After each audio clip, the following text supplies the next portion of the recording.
नमस्कार, आदाब, सत श्री अकाल। आप देख रहे हैं the nation voice. Uttar Pradesh में मुहर्रम को लेकर जो विवादित गाइडलाइन जारी की गई थी, उसके बाद सरकार की तरफ से एक और गाइडलाइन जारी की गई, जिसमें जुलूस की इजाजत न देते हुए केवल मजलिस में 50 लोगों के एक साथ बैठने की इजाजत दी गई है। जहां इस गाइडलाइन के जारी होने के बाद लोगों में क्रेडिट लेने की होड़ सी लग गई है, वहीं उस गाइडलाइन का जिम्मेदार कौन था जो डीजीपी की तरफ से एक विवादित गाइडलाइन दी गई थी। अब इसी बीच उत्तर प्रदेश में योगी सरकार में अल्पसंख्यक मामलों के मंत्री सैयद मोहसिन रजा का यह बयान सामने आया है।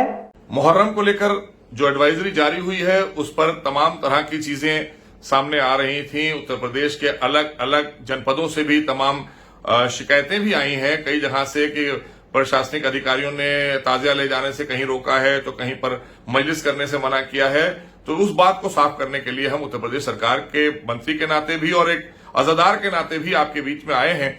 क्योंकि अब यहां पर मंत्री जी से एक सवाल हमारा भी है कि जब डीजीपी द्वारा एक विवादित गाइडलाइन जारी की गई थी, जिसमें कहा गया था कि मुहर्रम के दौरान बलात्कार के मामले बढ़ जाते हैं, वहीं प्रतिबंधित पशु का वध किया जाता है, साथ ही तबर्रा जैसी स्पीच होती हैं जिसकी वजह से दूसरे संप्रदाय के लोगों को परेशानी होती है या उन्हें बुरा लगता है, क्योंकि कुछ गलतफहमियां हो जाती हैं जो जब तक कि वो बात साफ ना हो। तमाम मौलानाओं ने माननीय मुख्यमंत्री से भी मुलाकात की थी और उस मुलाकात के बाद ये साफ कर दिया है। आज उत्तर प्रदेश सरकार की तरफ से एसीएस होम ने फिर से एक जारी किया है पत्र, उसमें साफ कर दिया है कि घरों में अज़ादारी करने के लिए कोई रोक नहीं है, घरों में अलम और ताजिए रखने की कोई रोक नहीं है।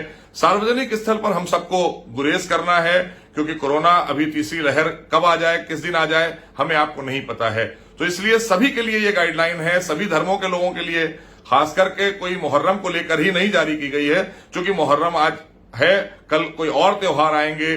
तो इसलिए ये एडवाइजरी सभी लोगों के लिए है और हम सभी लोग इसको मद्देनजर रखते हुए मजलिस भी बर्पा करें। तमाम अपने इमाम बारगाहों में एक कम तादाद में लोग रहें, जो तादाद गाइडलाइन में दी गई है उसके तहत अज़ादारी मनाएं, मोहब्बत और भाईचारे और अखलाक के साथ में। क्योंकि इमाम हुसैन की सबसे बड़ी ख्वाहिश हिंदुस्तान आने की थी, इसीलिए हिंदुस्तान में खास करके अगर उत्तर प्रदेश की हम बात करें, जहां से हम आते हैं, यहां बढ़ चढ़कर तमाम हमारे हिंदू भाई भी इसमें शरीक होते हैं, तमाम हमारे और भी मजहब और मिल्लत के लोग शरीक होते हैं, क्योंकि इमाम हुसैन की कुर्बानी मानवता के लिए कुर्बानी थी। तो इसलिए ऐसी जो गलतफहमियां थी उसको दूर करते हुए और अगर किसी को कोई तकलीफ पहुंची है उसके लिए हम खेद जताते हुए माजरत के साथ में आप सबके बीच में लेकर आए हैं कि किसी तरह की कोई रोक नहीं है, घरों में आप कर सकते हैं, लेकिन कोरोना की गाइडलाइन के तहत ही हमें मुहर्रम को पूरी तरीके से मनाना है और मुहर्रम में जो पैगाम हुसैन है उसको आम करना है। जो इंसानियत का पैगाम इमाम हुसैन का करबला से यहां तक आया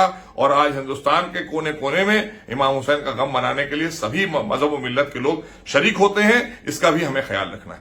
मंत्री मोहसिन रजा के बयान के बाद लोगों की प्रतिक्रियाएं उन्हीं के कमेंट बॉक्स में आई हैं। मंत्री जी के कमेंट बॉक्स में आकर इमरान खान कहते हैं कि ये इंतजार कर रहे थे कि बेहुरमती हो जाए, आज मालूम हुआ ये अज़ादार है, इतने दिनों से इतना सब कुछ हो रहा था और इन्होंने एक लफ्ज नहीं बोला।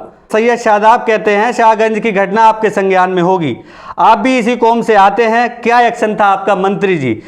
फैज आगा कहते हैं ये लोग अगर खुलकर मुखालफत नहीं कर पा रहे हैं बीजेपी की, ताजिए पर कुछ नहीं बोल पा रहे हैं, जौनपुर पुलिस के अगेंस्ट कोई एक्शन नहीं ले पा रहे हैं, तो शिया कौम से इस्तीफा ले लें, बीजेपी की बात बराबर करने की कोशिश ना करें। फैज आगा साहब, आप कौन होते हैं किसी को किसी कौम से इस्तीफा दिलवाने वाले। सलमान अब्बास कहते हैं सड़कों पे सारी पार्टी के जुलूस निकलें वो ठीक है और आज़ादारी के जुलूस पर रुकावट है। सैयद अब्बास कहते हैं तुम बीजेपी के तलवे चाटो, तुमको क्या काम है आज़ादार और आज़ादारों से, तुम कौम के भी गद्दार हो और मौला के भी गद्दार। ये आप कैसे तय कर सकते हैं सैयद अब्बास साहब कि कौन मौला का वफादार है और कौन गद्दार है। सैयद वसीम अब्बास कहते हैं लाखों की रैली नहीं दिखी, मुहर्रम का जुलूस दिख जाता है सर। वहीं कुछ लोग ऐसे भी हैं जो मंत्री जी के इस बयान का समर्थन करते हैं और उनकी इस अपील को सराहनीय बताते हैं। उनमें समीर रोज हैं, बहुत ही सही वक्त पर आपकी अपील आई है, सराहनीय अपील है। आरिफ खान शानू हरदोई कहते हैं बहुत ही सही वक्त पर आपकी अपील आई है, सराहनीय अपील है। वहीं सैयद मोहम्मद अब्बास नकवी कहते हैं ऐसे होते हैं अली के नौकर। मोहसिन रजा साहब, मौला आपको सलामत रखे। तो मंत्री मोहसिन रजा साहब को चाहिए कि मामलों में तत्परता दिखाए। जब डीजीपी द्वारा मुहर्रम को लेकर विवादित गाइडलाइन जारी की गई थी, तभी मंत्री साहब को एक अच्छा सा बयान दे देना चाहिए था, जिससे कि लोगों को समझाने में आसानी होती। आप ऐसी और बहुत सारी खबरों के लिए देखते रहिए द नेशन वॉइस। हमारे चैनल को लाइक कीजिए, यूट्यूब पे हैं तो सब्सक्राइब कीजिए। धन्यवाद।